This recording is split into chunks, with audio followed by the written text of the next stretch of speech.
ঋষিযুগ নাই বলে না ভাবিও মনে, আসিতেছে স্বর্ণযুগ যুগ আবর্তনে। বলছি বাংলাদেশের একমাত্র আন্তর্জাতিক ঋষি কুম্ভ ও কুম্ভ মেলার কথা।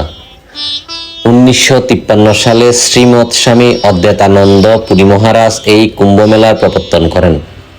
প্রতি 3 বছর পর চট্টগ্রামের বাঁশখালীর ঋষিধামে এই কুম্ভ মেলা ও সাধু সমাবেশ আয়োজিত হয়। দেশ বিদেশ থেকে আগত সাধু সন্ন্যাসীরা ধ্যানে মগ্ন রয়েছে আর ভক্তরা ভক্তি মনে আশীর্বাদ কামনা করছে। 24 ঘন্টা ব্যাপী চলছে আনন্দবাজারের মহাপ্রসাদ বিতরণ। পুরো মন্দির সহ আশপাশ এরিয়া মহানাম সংকীর্তনের সুরে ভেসে যাচ্ছে এই চন্দ্রাতপ্ত রাতে। এই শীতের মধ্যরাতেও জমজমাট মেলা প্রাঙ্গণ। হরেক রকমের বাহারি পণ্যের সাথে বিক্রি হচ্ছে নান্দনিক সব দেবদেবীর মূর্তি ও ছবি।